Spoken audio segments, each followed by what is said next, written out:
Right, let's talk about Claudio Ranieri then. He is today's main subject on the podcast, recently appointed by Watford to try and, I guess, mastermind a Premier League survival campaign. But of course, that was always the objective for Ranieri at Leicester initially, and look what happened in the end. So they've gone for a very experienced manager from, who's got history in the Premier League, but hasn't always done it on a consistent basis. Now, Mike, when we discussed Ranieri the other day, you said to me, I'm reading his book, or his biography. I don't feel as though I actually know that much about the man himself. Do you think that is something that, it could be credited to the media in the UK and football fans generally? Do we not know a huge amount about the man who masterminded Leicester's Premier League success? You could say that. I think it's making sense of the man is the tricky bit. I think he's not a man that you can brush with sweeping generalizations. Last weekend, what I said myself, I kind of came away from the podcast and I felt like I'd been a bit overly dismissive. That a guy who's been around in the game, managing at the top level for 30 years, can you just say, oh, well, Leicester in itself was an outlier and let's brush off everything? You can't make these sweeping generalizations. And I came away thinking, I've got to dig deeper on Ranieri. I've got to find out more about him because he's not been in this country. He's not been managing at the top level during the time that I've been hyper-focused on the profiling and using all these new techniques. And I was thinking, right, this is going to be a really fascinating manager then to try to get to know because you've got all of these 30 years of backstory to him. So now let's go and try and make sense of it. And it has been really fascinating, actually. And contrary to what I said last week, as in, I'm as skeptical as everyone else, I think now more than anything, I'm just intrigued about what we're going to get because I don't think you can join up Ranieri's jobs one to the next and expect the same thing every time. I don't think he's a linear manager. I think he's an ideas man, basically. And if his first idea lands right with the players and his take on a club, as soon as he walks in, if he gets it right straight away, then you're talking two completely different tenures, depending on those initial conditions that he walks into and whether they suit him and whether he lands on the right answer straight away. So I'm not inclined as now to be so dismissive, and I'm actually curious to see where this is going to go. He talks about when he reflects on his time at Leicester, he said, when I went in and I took those first training sessions, I just thought the character is right, the determination, the level of focus and the energy levels were just right. And he said that all we needed to do really was tweak one or two things, tactically shuffle about a few players, and that was pretty much what he landed on in that title-winning campaign. Now, obviously, Nigel Pearson takes some of the credit for that, for the work he did at Leicester, but you can't help but feel at Watford the foundations have been laid by Xisco Munoz here. He was very popular. The players clearly loved him. And, Watford achieved promotion last season with largely this bunch of players. So the foundations could be set again for something unexpected, potentially. I think Ranieri will like what he sees. Yeah, I think that Watford squad, it should be good enough to stay in the Premier League. And I think because of relegation, it kind of puts a black mark against them.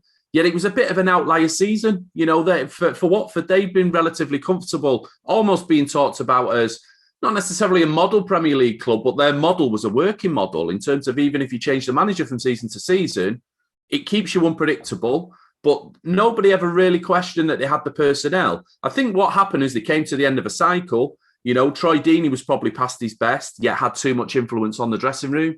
Now he's out of the door. So, they're kind of generating a new cycle there now. And I think the manner in which, we said last week, they kind of botched most of last season and yet still came with a surging run in the second half of the campaign, got automatic promotion, suggested they were too good for the Championship based on personnel alone. We're still saying with Xisco Munoz that we don't know for sure exactly what type of manager he was. He clearly was a breath of fresh air when he walked in. He lightened the mood and got everybody, sort of mucking in together again and enjoying the day-to-day process of whatever they were doing. And, it became a happy place again and it brought the best out of them.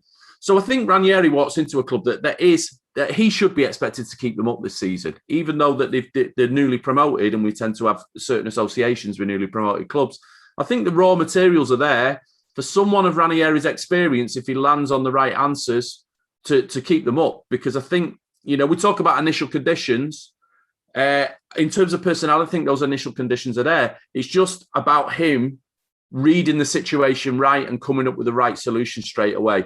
And there's plenty of evidence in past tenures that he's had in this country and other countries that his first answers can be actually pretty shrewd and pretty clever. What I worry about, though, is that run of games. If he's got to land the answer straight away, he's got to do it against every single one of the top 5, Arsenal, Southampton and Leicester. That takes him into December. Now, that is a tough run of fixtures. It's a tall order for any manager. But I guess, at Leicester, he said to the players, right, we're going to play Liverpool, Man City, and I think it was United. It could have been Arsenal. And he said, right, let's get 9 points from these games. And I think they got 7 in the end. But, laying down that challenge to the players, coming in fresh off the back of his appointment, might just work, do you think? Yeah, I think he's got a good balance between the logic and emotion. He's got this internal logic that enables him to diagnose tactical problems very quickly. I think, he's got obviously bundles of experience, but I think he's a manager that plays to the strengths and weaknesses of individual players. And he, on the motivational side, I think he's got that boxed as well. So I think he's able to play the status games well, of when you're underdogs or when you're not underdogs. And he might say one thing to the media and say something entirely different behind the scenes, as was the case at Leicester. I remember one anecdote with Riyad Mahrez came up to him and said, what do you think you're capable of achieving this season? And Ranieri had been playing it down, but just smiled. And Mahrez said, yeah, don't you? You know we can do this. And he's able to communicate in these ways with players without necessarily always having to beat his chest or say anything dramatic or, he's just got a good way of communicating with players, I think, but also very precise logic in terms of fitting the pieces together. I think what this means is, because it's all about what he inherits, we don't have a set identity of what a Claudio Ranieri team looks like, because it changes from tenure to tenure and it changes according to what he's got at his disposal. So, if there's certain players who aren't good defensively, his whole system, it's all about systems thinking, and the entire system, individual parts of like, why is he playing this player or why they play in this way it's hard to, sometimes it doesn't make sense from the outside looking in and you just think, what's this guy doing? He's tinkering, he's messing about. It doesn't make any sense. He's thinking in terms of an entire system. So it can look, silly sometimes, but when it all falls into place, it's the whole thing is working. All bases are covered in terms of, it's bringing out the best of not just one individual, but many individuals all at once. And so I think that's what he's good at. I think the main thing to say, if there is anything to do with, and this can play into the underdog role and playing against these teams, if there's one thing that defines Ranieri and a lot of managers of his personality type, it's a fascination with transitions. And I think it's got how you go quickly from defence, the pace of change from being in a defensive state to being in an attacking state. And we saw how well that worked at Leicester. It might be, it might all be about the transitions that we need to keep an eye on in these big games coming up. And what is interesting, because, like you say, he's a real mishmash and it's hard to box him into anything, because you sort of think, well, actually, I think I read the same interview as you did, in which, Jamie Vardy and Mark Albright and other players said that basically before one of the big games, he just said, go out, do your thing, show him that we're capable of being up there in the top 4 and, just put on a show. And that immediately makes you think, well, hang on, does that mean that tactically he's not doing a lot? But then you read another article in which he talks about how he's so carefully and meticulously watching every player train and working out when that player is coming into form and how he can exploit that and how he can make the most. So Danny Simpson's one example he used. Suddenly he saw that in training he was sharper, he was fitter, he was coming into form. And so he then got some regular game time. So it's a real mishmash, isn't it? You can't say, oh, he's very tactical, because then you hear about pre-match talks like that. But you can't also say he's purely playing on the emotional level, because clearly there's a lot of thought gone behind the formation. So no wonder we can't work him out. Yeah, well, these two things are in balance, the logic and emotion. I even think back to Leicester and the whole thing that got generated momentum of him taking them all out for pizza whenever they kept a clean sheet. And it was almost like it's almost like a jokey thing. It's almost like a parody, Italian taking him out for pizza. And he's very jovial in that sense and keeps spirits up really well. But underneath a lot of what he does is a lot of clean slice logic. It's hard to believe now that Riyad Mahrez was a left winger. We've seen so many years of him playing on the right now, cutting in from the right, and he's almost unstoppable sometimes. It's coming, and what he's going to try to do, but stopping it's a different matter. Now, it's Ranieri who I believe identified that, no, he might be left-footed, but this guy's not a left winger. He'd be devastating as an inverted winger. And that was part of him cobbling that Leicester team together. It wasn't much different from what he inherited, but what the little tweaks that he changed were actual game changers, So this is it. He doesn't come out with a set plan. He doesn't organise his players. He's not very hands-on and controlling on the training ground. But the little tweaks he makes that can often go under the radar can actually make an awful lot of difference. But like I say, you're not getting the same manager from one job to the next. You're getting a man that comes in who just sees what hand he's dealt and what he's got to work with and then tries to make the best of it, but not necessarily, he shoots for the stars. He doesn't just like, well, let's just, let's just make the best of what we've got and plod along. He tries to think, what's the absolute best I can achieve with this team? When he was in charge of Roma, he came in on the back of Spalletti and basically had this squad that was aging. It was the end of a cycle, all of this. And they went really defensive, and it was all about the transition then. But it was about attacking players going above and beyond on the defensive side of the game. Yet it led to a run of something like 16 or 18 wins out of 24, and Roma going for the title when nobody expected it. And, so this is why it can be a little bit boom or bust with him, because when he comes in, he takes the hand he's dealt, and he tries to make something above and beyond what anyone would expect. He doesn't just try to make do. So when he doesn't reach the standards, it could just look ridiculous. Like, what were you trying to do? Nobody really understood it. And he's out of the job after 6 months, having achieved nothing. But it's like the thing he was trying to build in his own mind and then execute was just way, way above what anyone else would have probably expected from that team. And I guess when someone's appointed, obviously his last job was at Sampdoria, but when a manager is appointed, you either, if you're a football fan, you either go onto his Wikipedia page, or you remember and you say, "Oh, I'm not sure about that." He failed at Fulham, is what some Watford fans might be thinking. But we have to factor in that at Fulham, he was basically parachuted in off the back of Slavisa Jokanovic, who had a very different and very unique style of football, whereas Ranieri was almost the polar opposite. He also had several expensive signings who were still being settled into Premier League football and still hadn't, there was a lot of pressure on the shoulders of those players because Fulham had paid a lot for them. And also there was ongoing feuds between Alexander Mitrovic and Abubakar Kamara as well, two of the, two players who were expected to take the burden of the goals for Fulham. And they just weren't getting on and having squabbles on a regular basis. So it was an awful lot for Ranieri to deal with. And it's no wonder that, there wasn't much of an impact. This is a completely different set of circumstances. So we shouldn't really take anything from that, should we? No, like I say, non-linear that's the word where Ranieri is concerned. You look at his managerial career and other managers of his type, and you can look down a Wikipedia page and you think one job builds on the next. With him, that's not the case. Any two jobs side by side can be completely different.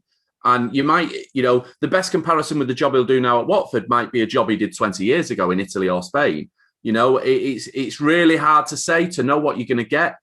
But, he's a dreamer. And the one thing that he does, you talk about how important the initial conditions are. And it's almost like, it's one of the quirky parts of his nature that he goes in as a dreamer and he doesn't know when he's being dealt a bad hand until it's too late. So he's famously fantastic in the interview scenario. He's wooed so many owners because he comes in and he already knows so much about your club and he sells you a vision that you've probably not even thought of yourself. And it seems so meticulously thought out that if he's going to get it right, this would be amazing. And it's hit or miss whether he actually does get it right or not. But he keeps getting jobs at good levels for this reason, because he goes into an interview process and bowls owners over and whoever's making those decisions. But he himself doesn't necessarily, he's so optimistic as a person, he's so much of a dreamer, that he can't see sometimes what would appear to other people to be the problems, potential problems staring you in the face. He only sees the possibilities of what I can achieve and what I can do. And that's why he walks into those jobs and you never really know what you're going to get.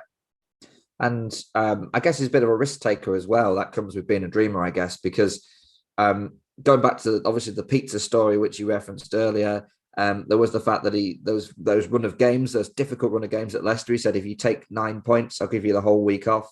They only got 6 or 7 in the end. He said, "Oh, you know what? Have the whole week off anyway. You played well enough." Now, to most managers, I think the idea of a week off for their players ahead of another game would give them a heart attack. That would be enough to scare anyone. But to Ranieri, that doesn't matter. His players had a week off. They came back as well and went on a sensational run. So clearly, it worked wonders. But I can't imagine too many other managers saying to their players, "Go on, have 7 days off. We've got some important games coming off, but you go and relax." Yeah, he's an outside the box thinker. He does do things differently to most managers. And I even liken this to, he will do things. We talk about his tactics and some of the criticism he's come in for down the years. He can make very bold and brave decisions as well. Giving a players a week off is not the done thing. Neither is taking off Totti and De Rossi in a derby against Lazio when you're going for the title. Like this, I was just reading this chapter of the Marcotti biography the other day, and it was like thinking that it's absolutely crazy when you think about it. You're 1-0 down in a derby against your local rivals, and you take off the 2 local born players who were Roma through and through, and he identified that the pressure was too much for those 2 players, and they were buckling like that, not buckling, but they were really struggling to deliver the best of themselves. He didn't tell any of the team he'd substituted them until they were in the tunnel walking out. By the way, Totti and De Rossi aren't with you for the second half. It's on you now. And it kind of just put all the responsibility on all the other players who were looking to Totti and De Rossi. And they turned around a 1-0 defeat to a 2-1 victory in the second half. And this is real outside the box thinking. This is not doing the normal done thing that most managers would do. And by definition, when you act that way and you carry on that way, you've got to expect fierce and normal criticism when it goes wrong.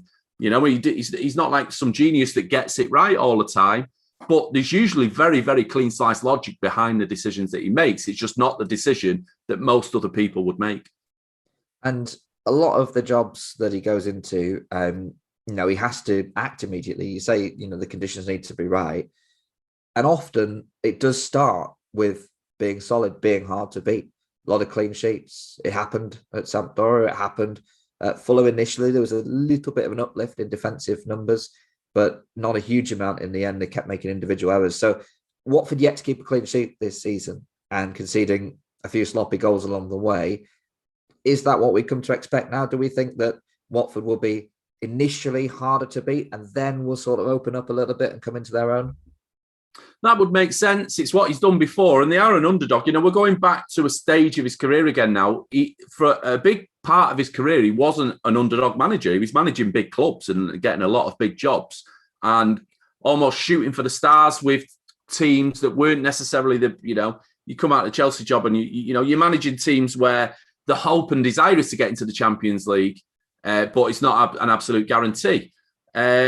So he's now back to where he was at the beginning of his career, where it's underdogs, it's survival battles, or it's going down and getting promotions. That's what coloured the beginning of his career, and he seems to have circled back to that as he's got older.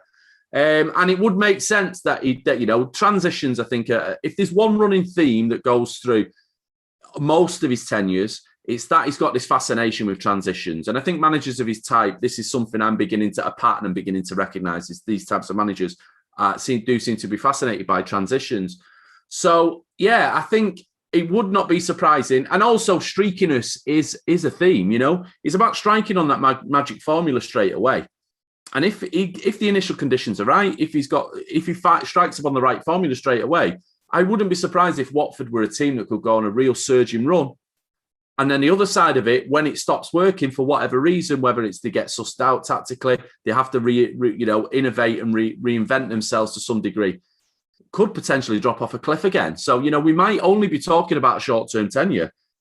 Ranieri might come in for the rest of the season and absolutely do a fantastic job for a few months, but he's already on the back foot at the start of next season because of the way the season finished, and they look rudderless towards the end. You can go through these streaky periods. They're not necessarily about course and distance, 46 games, 38 games, whatever the schedule length is. It's just about it's about chemistry. It's about finding the right chemistry. I think he's brilliant at being able to do it with what he's given, but it can be hit or miss. When he strikes upon it, the results can be extraordinary, but when it runs out, and that's it. Yeah, and assuming you've not had a quid on, probably Watford at about 10,000 to 1 to win the Premier League this season, Mike, are we expecting survival from the Hornets? Obviously, it's hard to say with such a streaky manager and such an unpredictable man in the dugout, but certainly when you look at that squad and you look at the creativity that they have, Ismail Assar obviously been the main man in that department, but Ranieri certainly has the tools there to work with. I think this is a better squad than the one he inherited at Fulham. And, they should have enough. To me, there feels like there are 3 worse teams, man for man, in the Premier League than Watford. So if Ranieri could just maybe keep things tight, maybe do the basics right for now, get through this tricky period up to Christmas, survival should be realistic, shouldn't it? I don't see why not. Yeah, I think he'll have certainly done his research. He's been out of the game now for a while, so and he's well known for heavily researching and will have sold a vision to the owners of exactly how he expects Watford to look. Like you say, there's talents there. I think what he's capable of doing is bringing the very best out of talents. If it's a settled dressing room and there's not a load of problems behind the scenes that are cultural problems that are to do, we know that the ownership's strong ownership, so it's not like he's necessarily battling boardroom battles. So that's an advantage in itself. So I don't see why you can't get them on a bit of a run and get them up and running and get them going. I'm going to be on the optimistic side. Like, you never really know what you're going to get, as we say. So it's hard to say for sure because it could literally go one way or the other. But I'm going to be as optimistic as Ranieri no doubt is at the moment and say, yeah, why not? Why can't you get them on a really good run and potentially be landing some big prices along the way?